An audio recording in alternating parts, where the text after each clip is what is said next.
అంటే కేకే సర్వేలన్నీ కూడా పూర్తిగా నిజాలను, అబద్ధాలను కూడా అనుకోకూడదు. హ్మ్. సో, ఆయన చేసిన సర్వే లాస్ట్ టైమ్ 21 అంటే 21 జనసేనకొచ్చినాయి కదా! ఇంకా ఆయన చెప్పిందే వేదమా అంటే అలా కూడా ఏమి అనుకోలేదు. ఎందుకంటే ఆయన హర్యానాలో ఫెయిల్ అయ్యాడు. ఇంకో చోట ఫెయిల్ అయిపోయాడు ఆయన. హ్మ్. సో 2 చోట్ల ఫెయిల్ అయ్యాడు ఆయన. అడ్డంగా ఆయన ఢిల్లీలో, హర్యానాలో అనుకుంటా 2 చోట్ల ఫెయిల్ అయిపోయాడు. హ్మ్. So subject to correction. So ఆయన చెప్పినవన్నీ నిజాలు అవ్వలేదు అన్ని సందర్భాల్లో. అంటే హ్మ్. సర్వేలో కూడా ఎక్కడో కొన్ని లూప్ హోల్స్ ఉంటాయి. సో ప్రతిసారి నిజం అవ్వాల్సిన అవసరం లేదు. ఇవాళ ఆరా మస్తాన్ సర్వే చేశాడు. ఆరా మస్తాన్ సర్వే గతంలో చాలా గొప్పగా పేరు. ఆరా మస్తాన్ చేసిన సర్వే అంటే ఏమైంది ఆరా మస్తాను? ఒక పార్టీకి ఇంక్లైన్ అయిన తర్వాత ఆరా మస్తాన్ కూడా తప్పుడు సర్వే ఇచ్చాడు.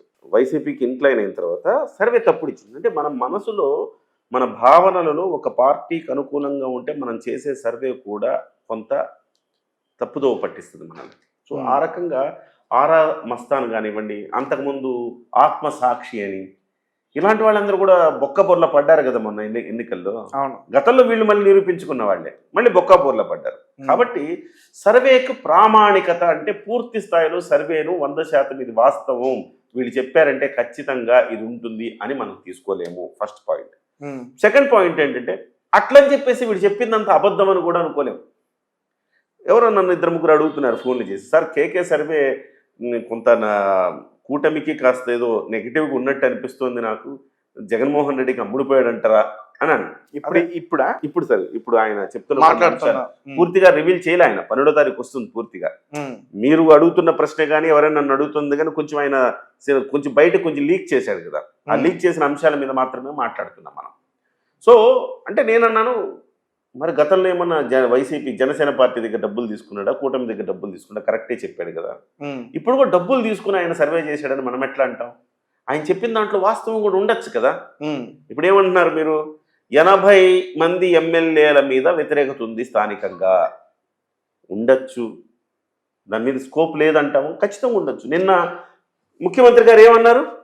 నిన్న మంత్రులతోటి, ఎమ్మెల్యేలతోటి టెలికాన్ఫరెన్స్ తీసుకున్నారు చంద్రబాబు నాయుడు గారు. హ్మ్. ఆ టెలికాన్ఫరెన్స్లో మీరు చూస్తే హెడ్లైన్ అదే నిన్న హ్మ్. ఈనాడు పత్రికలో. ఆ టెలికాన్ఫరెన్స్లో ఏమన్నారు ఆయన? మీరు వన్ టైం ఎమ్మెల్యేగా మిగిలిపోతారా, లేకపోతే మళ్ళీ గెలుస్తారా? ఒళ్ళు దగ్గర పెట్టుకుని పనిచేయండి. నా దగ్గర నివేదికలు ఉన్నాయి. చాలామంది ప్రజలకు అందుబాటులో ఉండటం లేదు. చాలామంది మీద వ్యతిరేకత వస్తోంది. మీరు వన్ టైం ఎమ్మెల్యేలుగా మిగిలిపోయే పరిస్థితి తెచ్చుకోకండి అని ఆయన చెప్పారు. హ్మ్. కేకే సర్వేలో ఏమైతే చెప్పారో చంద్రబాబు నాయుడు గారు చెప్పిన దానికి సింక్ అవుతుందిగా. అవుతుంది. పాయింట్ 1. హ్మ్. పాయింట్ 2 ఏంటంటే ఇది కేవలం ఎమ్మెల్యేల ఫెయిల్యూర్గా మనం చూడాలా, అందుకే ప్రజల్లో ఇలాంటి అసంతృప్తి ఉందా అంటే అట్లా ఏం చూడక్కర్లా. హ్మ్. ఇందులో ఓవరాల్గా ప్రభుత్వ ఫెయిల్యూర్ కూడా కొంత ఉండొచ్చు. ఎందుకు అంటే ప్రభుత్వం చాలా హామీలు ఇచ్చింది. ప్రభుత్వం మీద చాలా హోప్స్ ఉన్నాయి. చాలా వరకు కార్యకర్తలే నెగిటివ్గా మాట్లాడుకునే పరిస్థితులు ఉన్నాయి ఇవాళ.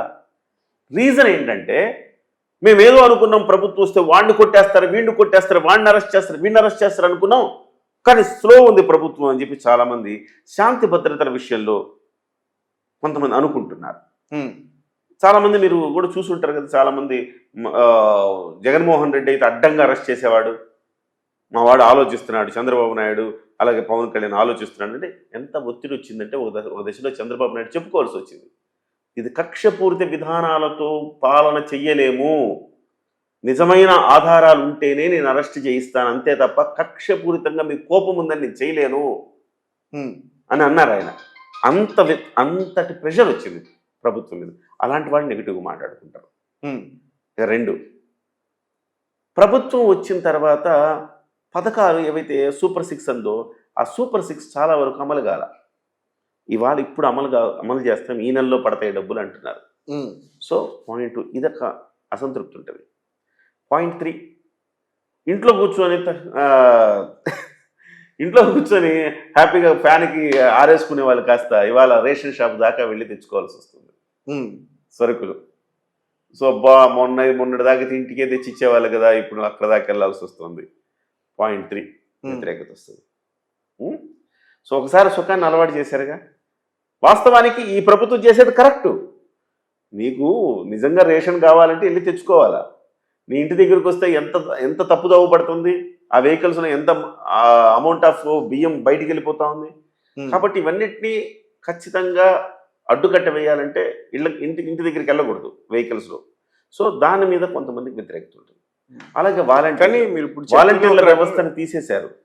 తీసేస్తే ప్రజల్లో ఏం వ్యతిరేకత లేదు వాలంటీర్ల మీద, కానీ వాలంటీర్లో ఒక సెక్షన్ ఆఫ్ పీపుల్లో వ్యతిరేకత వచ్చింది కదా. సో ఈ రకంగా తీసుకుంటే ఇంకా ఉచిత బస్సు అన్నారు, వేయలేదు మహిళలకి, వ్యతిరేకత వస్తుంది కదా. అంటే నేనేమంటానంటే 100% సంతృప్తి ప్రస్తుతం లేదు. ఆ విషయంలో ఇంకా ప్రభుత్వం వెనకబడి ఉంది. డెఫినెట్ డబ్బులు లేవని చెప్తారా,